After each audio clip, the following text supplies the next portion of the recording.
Halo semuanya, mengenai pajak kendaraan yang dirumorkan untuk mobil listrik itu kan murah ya. Cuman ada beberapa yang menanyakan bagaimana kalau mobil listrik itu adalah mobil kedua dan apakah pajaknya terkena progresif atau tidak. Jadi saya coba untuk menghitung bagaimana cara mendapatkan harga atau biaya pajaknya per tahunnya. Di sini kebetulan harga jual yang saya dapat pada waktu pertama kali ngulik REV saya dapatkan itu masih di 295 juta, jadi belum ada kenaikan sebesar 4,5 juta ya untuk tipe long range, sehingga pajak itu bukan dihitung dari harga jual karena yang dihitung dari nilai jualnya. Nilai jual ini untuk Wuling REV ada di angka 185 juta, jadi berbeda dengan harga jualnya ya. Kemudian ada itu namanya adalah NJKB, nilai jual kendaraan bermotor. Kemudian ada dasar pengenaan pajak atau DPP biasanya disebut, itu nilainya 1,05, dan pajak kendaraan bermotor itu bisa dihitung dari NJKB dikalikan dengan 1,05 DPP tadi, terus dikalikan dengan pajak P, yaitu 2% ya. Pajak kendaraan bermotor itu kan 2% kalau tidak terkena progresif. Kemudian dikalikan lagi dengan 10%. 10% ini adalah pajak kendaraan yang harus dibayarkan. Jadi sudah mendapatkan insentif ya untuk pajak kendaraan bermotor itu sebesar 10% dari 2%-nya. Sehingga didapatkan angka 388.500.000. Nah, ini untuk Jakarta ya, untuk area Jakarta. Mungkin kalau area di lokasi yang berbeda, mungkin pajaknya bisa saja berbeda. Nah, karena ini mobil listrik saya adalah mobil kedua, jadi mobil pertamanya adalah mobil IC, yaitu internal combustion engine. Jadi masih mobil BBM biasa.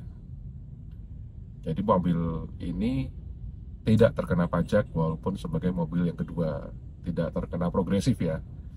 Jadi kalian bisa lihat di STNK nilainya juga sama 388.500. Kalau mobil kalian BBM di mobil kedua, kemudian mobil pertamanya adalah mobil listrik, tentu mobil BBM kalian akan dihitung sebagai pajak mobil kedua sehingga terkena progresif. Jadi kalau kalian ingin membeli mobil listrik, pastikan mobil pertama kalian yang tetap BBM itu di mobil pertama sehingga tidak terkena pajak, dan mobil keduanya ada di mobil listrik. Nah, pasti tidak terkena progresif untuk mobil listriknya. Dan bagaimana kalau mobil listriknya adalah mobil ketiga? Jadi mobil kedua, mobil ketiga, mobil keduanya adalah mobil listrik, mobil ketiganya adalah mobil listrik juga, atau bisa juga mobil satu duanya mobil listrik semuanya. Itu bagaimana, apakah mobil keduanya dari mobil listrik itu terkena pajak progresif atau tidak? Nah, itu kita buktikan nanti, karena saya juga sedang menunggu mobil kedua listrik saya. Nanti akan kita lihat pajaknya apakah terkena progresif atau tidak. Jadi bisa kita lihat ya bahwa pajak dari kendaraan mobil listrik itu cukup murah, bahkan hampir sama dengan pajak kendaraan sepeda motor. Jadi banyak sekali insentif yang diberikan oleh pemerintah terhadap mobil ini.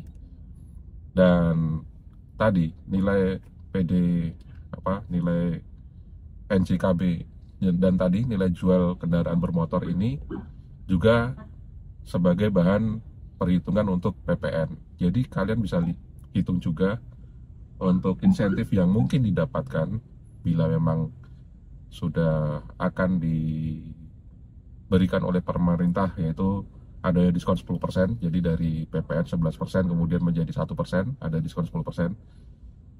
Caranya juga sama, dari NJKB dikalikan dengan DPP, yaitu NJK habis 185 juta dikalikan dengan 1,05 dikalikan dengan PPN tadi, PPN yang 10% tadi. Ya kira-kira sekitar 19 juta lah diskon dari atau insentif dari kendaraan listrik ini. Jadi insentif ini akan mengurangi penerimaan negara gitu ceritanya. Jadi tidak ada nilai uang ya yang keluar ke pihak pabrikan ya. Jadi intinya adalah mengurangi penerimaan negara. Ya kurang lebih video saya kali ini. Terima kasih sudah menonton dan bye-bye.